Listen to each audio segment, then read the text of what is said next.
ಹೊಸ ವರ್ಷಕ್ಕೆ ಸಾರಿಗೆ ನೌಕರರಿಗೆ ಬಿಗ್ ಶಾಕ್ ಎದುರಾಗ್ತಾ ಇದೆ. ಹೊಸ ವರ್ಷಕ್ಕೆ ಕಾಲಿಡ್ತಾ ಇದ್ದಂತೆ ಸಾರಿಗೆ ನೌಕರರಿಗೆ ಈಗ ಶಾಕ್ ಎದುರಾಗಿದೆ. ಶಾಕ್ ನೀಡೋಕೆ ಮುಂದಾಗಿದೆ ನಿಗಮ್.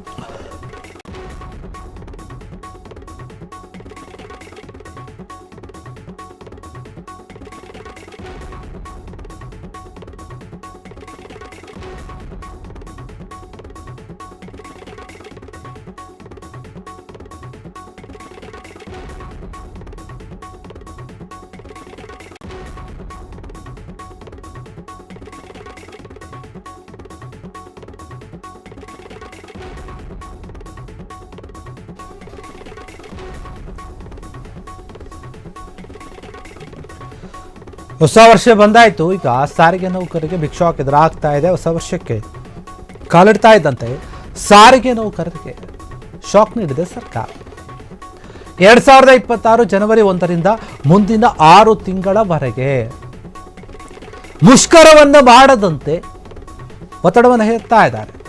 ಸರ್ಕಾರ ಸಾರಿಗೆ ನೌಕರರಿಗೆ ಅಧಿಸೂಚನೆಯನ್ನು ಕೂಡ ಹೊರಡಿಸಿದೆ. ಇದಕ್ಕೆ ಸಂಬಂಧಪಟ್ಟ ಹಾಗೆ ಯಾವುದೇ ಸಂದರ್ಭದಲ್ಲಿಯೂ ಕೂಡ ನೀವು ಮುಷ್ಕರವನ್ನು ಮಾಡಬಾರದು, ಮಾಡುವಂತಿಲ್ಲ ಅಂತ ಹೇಳಿ ಸೂಚನೆಯನ್ನು ಹೊರಡಿಸಿದ್ದ. ಈ ಒಂದು ವಿಚಾರವಾಗಿ ಇದಕ್ಕೂ ಮುನ್ನ ನೀಡಿದಂತಹ ಅಧಿಸೂಚನೆ ಏನಿತ್ತು 2025 ಡಿಸೆಂಬರ್ 31ಕ್ಕೆ ಕೊನೆಯಾದಂತಹ ಹಿನ್ನೆಲೆ ಈಗ ಮುಷ್ಕರವನ್ನು ನಿರ್ಬಂಧಿಸಿ ಆದೇಶವನ್ನು ಹೊರಡಿಸಿದೆ.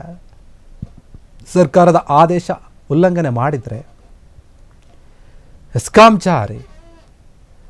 ಎಸ್ಕಾಮನ್ನು ಜಾರಿ ಮಾಡ್ತೀವಿ ಅಂತ ಹೇಳ್ತಾ ಇದ್ದಾರೆ. ಎಚ್ಚರಿಕೆಯನ್ನು ಕೊಟ್ಟಿದ್ದಾರೆ ಅಂತ ಈ ಒಂದು ವಿಚಾರವಾಗಿ ನೀವ್ಯಾರು ಕೂಡ ಮೀರಬಾರ್ದು, ನಾವು ಹೇಳಿದಂಥ ಒಂದು ಮಾತನ್ನು ಮಾಡಿದ್ರೆ ನಿಮ್ಮ ಮೇಲೆ ಕಾನೂನು ಕ್ರಮವನ್ನು ತೆಗೆದುಕೊಳ್ತೀವಿ, ಏನು ತಗೋಬೇಕು ಅದನ್ನು ತಗೊಳ್ತೀವಿ ನಾವು ಅಂತ ಸರ್ಕಾರ ಹೇಳ್ತಾ ಇದೆ. ಆದೇಶದ ಪ್ರತಿಯನ್ನ ಸಂಸ್ಥೆಯ ಎಲ್ಲ ಘಟಕಗಳಿಗೂ ಹಾಗೂ ನೌಕರರ ಗಮನಕ್ಕೆ ತರಲಾಗಿದೆ ಅಥವಾ ತರುವಂತೆ ಸೂಚನೆಯನ್ನು ನೀಡಲಾಗಿದೆ ಅಂತ ಹೇಳ್ತಾ ಇದ್ದಾರೆ.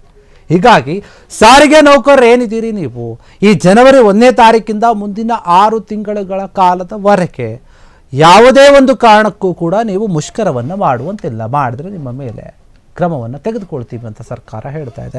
ವೇತನ ಪರಿಷ್ಕರಣೆಗಾಗಿ ಈ ಹಿಂದೆ ಸಾರಿಗೆ ನೌಕರರು ಸಾಕಷ್ಟು ಬಾರಿ ಒತ್ತಡವನ್ನು ಹೇಳಿದ್ರು, ಸಭೆಯನ್ನು ಮಾಡಿದ್ರು. ಆ ಎಲ್ಲ ಸಭೆಗಳು ಕೂಡ ವಿಫಲವಾಗಿದ್ವು.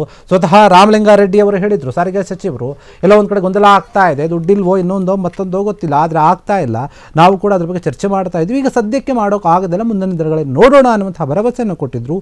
ಇವತ್ತು ನಾಳೆ ನಾಡ್ದ ಮಾಡ್ತಾರೆ ಅಂತ ಅವರು ಕೂಡ ಕಾಯ್ತಾ ಇದ್ರು. ನಾವು ಮನವಿಯನ್ನು ಮಾಡಿ ತಿಂಗಳುಗಟ್ಟಲೆ ಆಯಿತು, ಆದರೂ ಕೂಡ ಸರ್ಕಾರ ತಲೆ ಕೆಡಿಸ್ಕೊಳ್ಳಲಿಲ್ಲ ಅಂಥೇಳಿ 2ನೇ ಬಾರಿಗೆ ಮುಷ್ಕರ ಮಾಡೋಕ್ಕೆ ಮುಂದಾದರೂ ಆಗಲೂ ಕೂಡ ಸರಿಯಾಗಿ ಆಗಲಿಲ್ಲ. ಸಂಧಾನ ಸಭೆ ವರ್ಕೌಟ್ ಆಗಲಿಲ್ಲ. ಈ ಹಿಂದೆ ಮುಷ್ಕರವನ್ನು ಮಾಡೋಕ್ಕೆ ಕೈಗೊಂಡಾಗ ಏನಾಗಿತ್ತು ಅಂದರೆ ಹೈಕೋರ್ಟ್ ಆದೇಶವನ್ನು ಕೊಡ್ತು, ನೀವು ಮುಷ್ಕರವನ್ನು ಮಾಡಬಾರ್ದು, ನಿಮ್ಮ ಮುಷ್ಕರವನ್ನು ಹಿಂದಕ್ಕೆ ತೆಗೆದುಕೊಳ್ಳಿ ಅಂತ ಹೇಳಿತು. ಹೀಗಾಗಿ ಆಗ ಸಾರಿಗೆ ನೌಕರರು ಏನು ಮಾಡಿದ್ರು, ಆಯಿತು ಕೋರ್ಟ್ ಹೇಳಿರೋದ್ರಿಂದ ನಾವು ಕಾನೂನಿಗೆ ಬೆಲೆಯನ್ನು ಕೊಟ್ಟು ನಮ್ಮ ಹೋರಾಟವನ್ನು ಹಿಂದಕ್ಕೆ ತೆಗೆದುಕೊಳ್ತೀವಿ ಅಂತ ಹೇಳಿ ಸುಮ್ಮನಾದರು.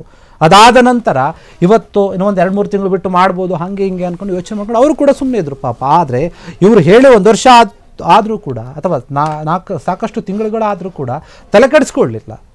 ಹೀಗಾಗಿ ಹಿಂಗೆ ಇದ್ರೂ ಸುಮ್ಮನೆ ಆಗೋದಿಲ್ಲ, ಮತ್ತೆ ನಾವು ಹೋರಾಟವನ್ನು ಮಾಡಬೇಕು, ನಮ್ಮ ವೇತನದ ಪರಿಷ್ಕರಣೆ ಆಗೋವರೆಗೂ ಅಂತ ಹೇಳಿ ನಿರ್ಧಾರವನ್ನು ಮಾಡ್ತಾರೆ. ಮತ್ತೆ ಹೋರಾಟದ ಎಚ್ಚರಿಕೆಯನ್ನು ಕೊಟ್ಟಿದ್ರು.